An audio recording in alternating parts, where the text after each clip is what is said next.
আসসালামু আলাইকুম সবাইকে। এসএসসি 2025 কেমন আছো তোমরা সবাই? আশা করি সবাই ভালো আছো। আজকে আমি তোমাদের বাংলা প্রথম পত্রের ফাইনাল সাজেশন নিয়ে আলোচনা করব।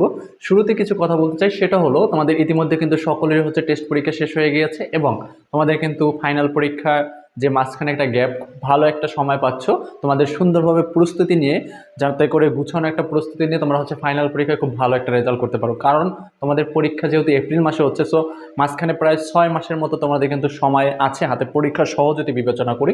তাহলে কিন্তু এই সময়টা যদি তোমরা খুব ভালোভাবে কাজে খাটাতে পারো, তাহলে আমি মনে করি তোমাদের যে কাঙ্ক্ষিত A+, সেই A+টা অর্জন করা কিন্তু খুবই সহজ।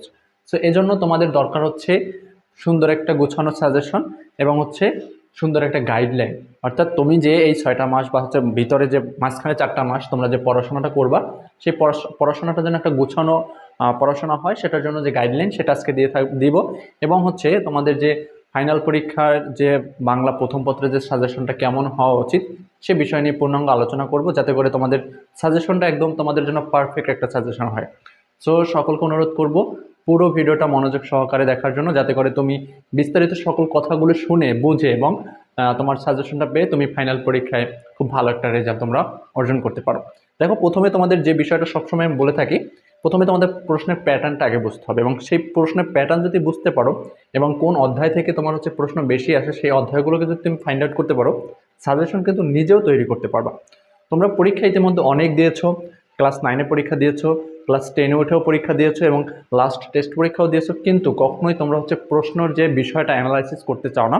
তোমরা শুধু এটুকুই দেখো যে প্রশ্ন কমন পড়ছে কিনা, প্রশ্ন কমন পড়ছে তো লেখা শুরু করো এবং প্রশ্নের যে একটা প্যাটার্ন আছে, এই প্যাটার্নটা সবাই বুঝে সেটা দিয়ে যে এই যে তোমাদের যে অধ্যায়গুলো বা টপিকগুলো আছে, সেগুলোকে কিভাবে তোমরা জাস্টিফাই করবা, এই বিবেচনাটাকে তোমরা কখনোই করো না। সো এই জন্য কিন্তু তোমরা বাংলা প্রথম পত্রে বিশেষ করে অনেক সময় তোমরা খারাপ রেজাল্ট করে থাকো। এক্ষেত্রে তোমাদের যে জিনিসটা জানতে হবে প্রথম, দেখো তোমাদের গদ্য যে বিষয়টা আছে, গদ্য থেকে তোমাদের 4টা প্রশ্ন আসে। প্রশ্ন আসে 4টা, দিতে হয়, মাস্ট দিতে হয় 2টা, অর্থাৎ 4টা থেকে তোমার 2টা দিতেই হবে বাধ্যতামূলক। তোমার পদ্য থেকে অর্থাৎ কবিতা থেকে তোমার প্রশ্ন আসে 3টা, এখানে বাধ্যতামূলক 2টা দিতেই হবে, ঠিক আছে। এরপর নাটক থেকে তোমার প্রশ্ন আসে কয়টা? 2টা, বাধ্যতামূলক একটা দিতেই হবে। তোমার উপন্যাস থেকে তোমার প্রশ্ন আসে 2টা, বাধ্যতামূলক একটা দিতেই হবে, ঠিক আছে। তাহলে একটু চিন্তা করো যে বাধ্যতামূলক তোমার কয়টা দিতে হচ্ছে।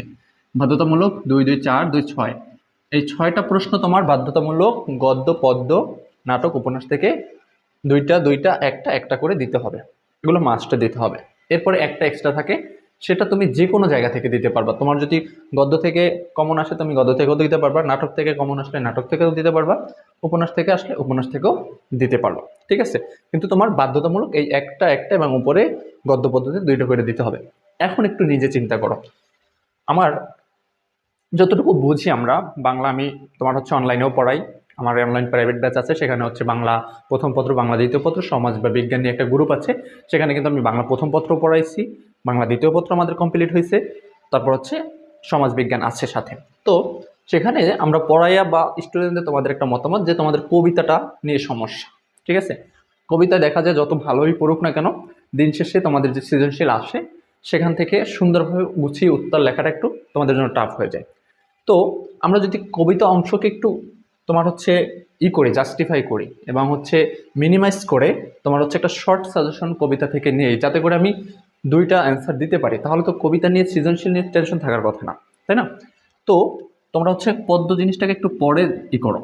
এখন দেখো, তোমার গদ্য থেকে 4টা প্রশ্ন আসবে, সেখান থেকে মাস্ট 2টা দিতে হবে, তুমি চাইলে আরো একটা দিতে পারবা। তার মানে এখানে আমি গদ্য থেকেই যদি 3টা আমি নেই, তাহলে কিন্তু আমার 7টা হয়ে যায় প্রশ্ন।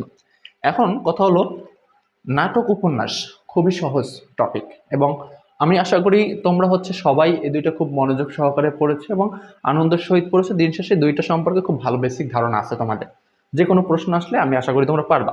সো তোমার আমি মনে করি প্রায়োরিটি লিস্টে তোমার এই 2টা থাকা উচিত।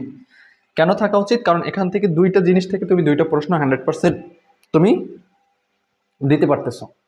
কারণ প্রশ্ন আসবে কয়টা? 4টা। সেখান থেকে তুমি 3টাও দিতে পারবা। যদি তোমার মনে করো হচ্ছে গদ্য দিয়ে তুমি না দিতে চাও, তাহলে কিন্তু শুধু নাটক উপন্যাস দিয়েও তুমি 3টা প্রশ্ন অ্যান্সার করতে পারবা।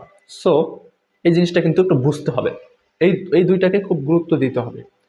এখন হচ্ছে তোমার যে গদ্য এবং পদ্য, এই বিষয়গুলোর ক্ষেত্রে আমরা কি করব, আমরা দেখব যে কোন তোমার হচ্ছে গদ্যগুলো থেকে প্রশ্ন বেশি আসে, বিশেষ করে সৃজনশীলের জন্য।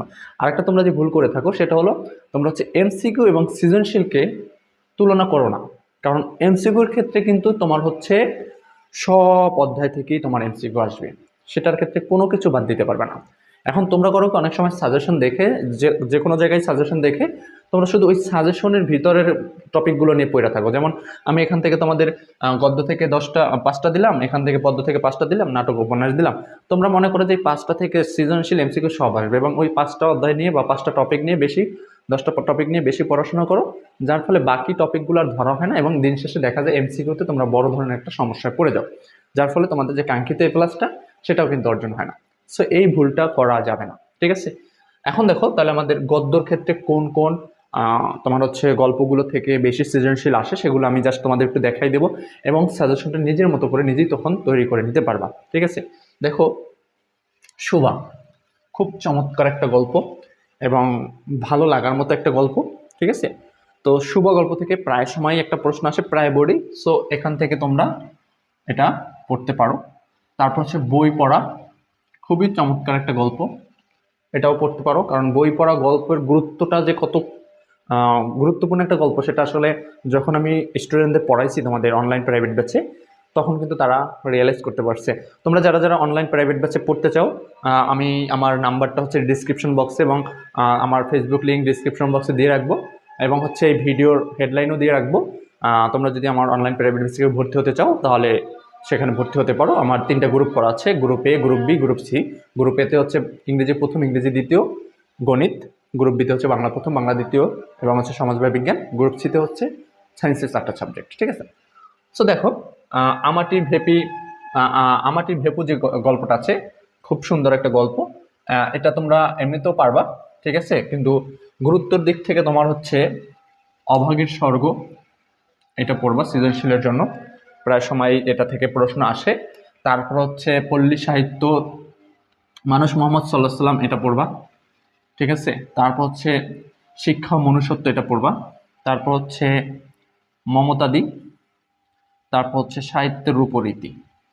তাহলে আমাদের 1টা 2টা 3টা 4টা 5টা 6টা 7টা, ঠিক আছে? 71-এর দিনগুলি। এখন তোমাদের সবার মনে যেমন একটা কোশ্চেন জাগে যে এই সরকারের যেহেতু পতন হয়েছে, এখন আসলে মুক্তিযুদ্ধ রিলেটেড প্রশ্নগুলো বেশি আসবে কিনা। কারণ যত কিছুই মুক্তিযুদ্ধ রিলেটেড অ্যাড করা হয়েছে, সেখানে দেখা গেছে বঙ্গবন্ধুর যে অবদানগুলো, সেগুলোর বেশিরভাগ জিনিসই সেখানে ইউজ করা হয়েছে। তারপর আমরা মুক্তিযুদ্ধকে অবহেলা করতে পারি না। 71-এর দিনগুলো পড়ে রাখবা, ঠিক আছে? কিন্তু একটু গুরুত্ব কম দিলেও পড়ে রাখবা, যাতে করে ওখান থেকে যদি প্রশ্ন আসে তুমি যেন অ্যান্সার করতে পারো, ঠিক আছে? এরকম একটা চিন্তা নিয়ে পড়বা।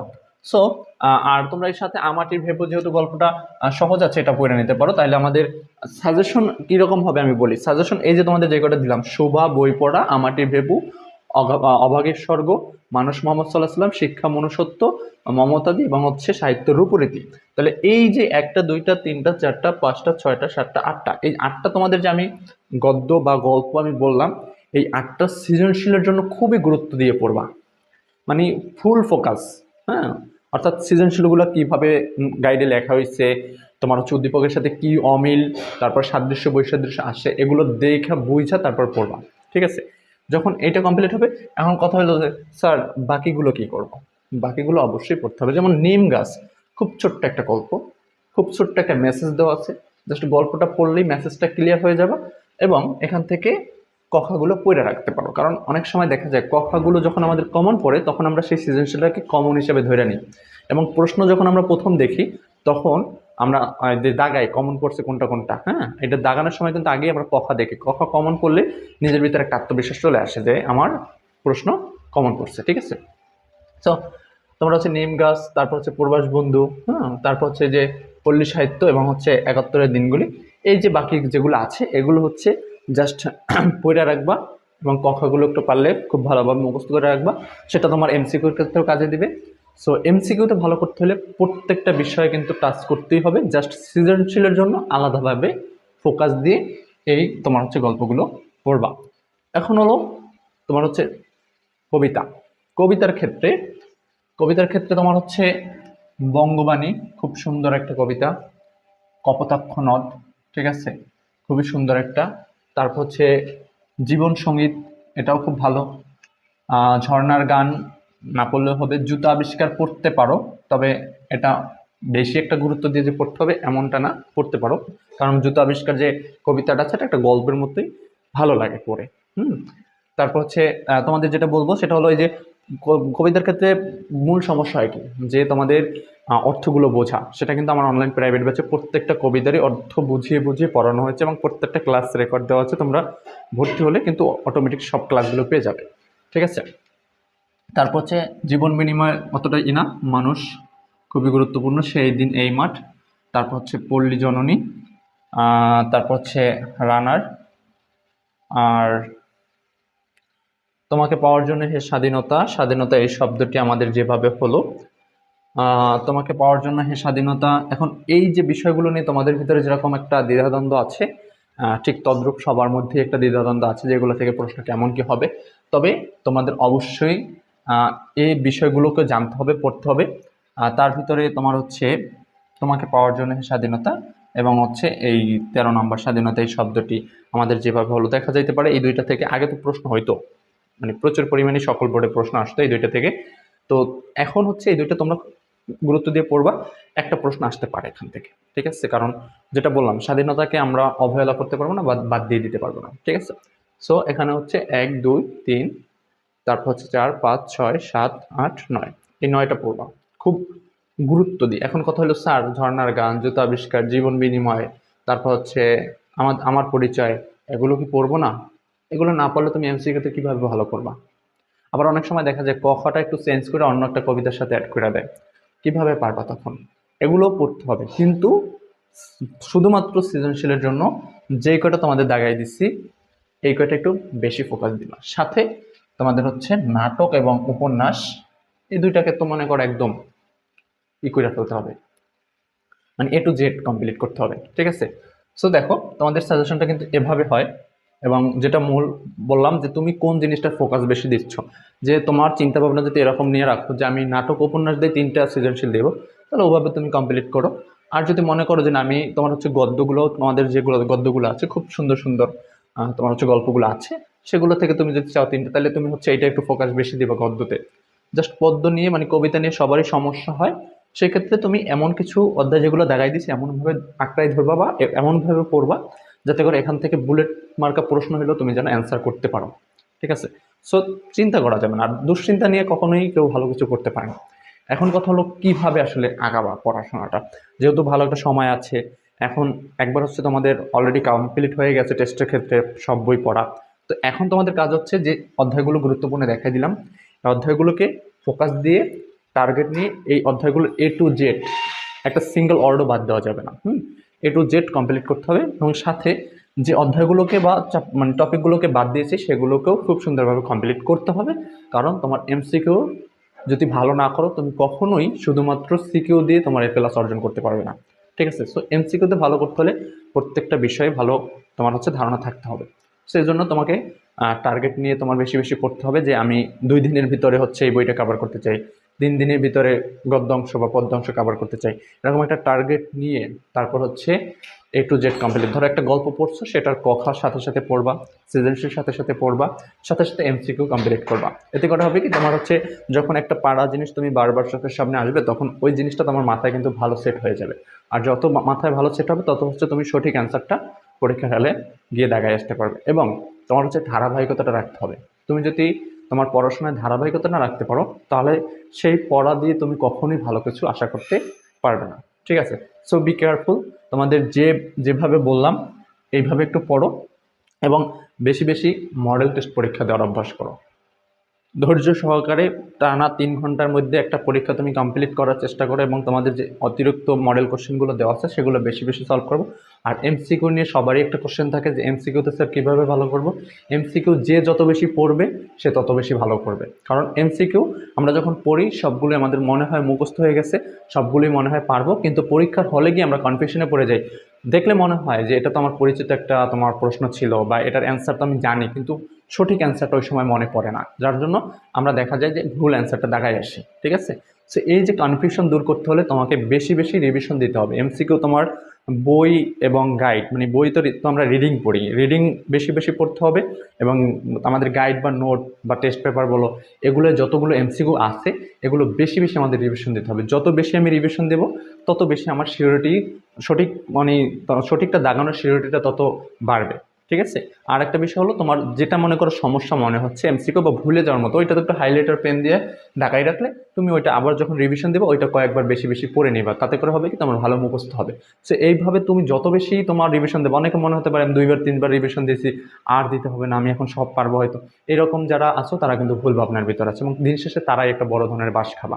সো এই বাস খাওয়া থেকে নিজেকে এড়াতে অবশ্যই বেশি বেশি রিভিশন দিতে হবে। যত বেশি রিভিশন দিতে পারবা তত বেশি তোমার হচ্ছে সিকিউরিটিটা বাড়বে, এবং সিকিউর ক্ষেত্রে ওইভাবে পড়ে প্রত্যেকটা সৃজনশীলকে গুছাবা, এবং চেষ্টা করবা প্রত্যেকটা সৃজনশীল পড়ার সময় যে উদ্দীপকের সাথে কি মিল অমিল রেখা কীভাবে আসলে সৃজনশীলটা গঠন করছে তৈরি করছে এটা একটু বুঝে পড়ার চেষ্টা করবা, যেহেতু তোমাদের সময় আছে ভালোভাবে খুব সুন্দরভাবে একটা প্রস্তুতি নিতে পারবা। সো তোমরা এভাবে আগাও, তোমাদের প্রত্যেকটা সাবজেক্টের হচ্ছে সাজেশন আমি ধারাবাহিকভাবে আপলোড করবো, ফাইনাল সাজেশন। সো যারা চ্যানেলে নতুন তাদেরকে বলবো অবশ্যই চ্যানেলটা সাবস্ক্রাইব করে পাশে থাকো, আর যারা অলরেডি সাবস্ক্রাইব করে আসো তাদেরকে অসংখ্য ধন্যবাদ। আর আজকে যারা পুরো ভিডিওটা মনোযোগ সহকারে দেখেছো তাদেরকে আবারও অসংখ্য ধন্যবাদ। আজকে পর্যন্তই, আল্লাহ হাফিজ।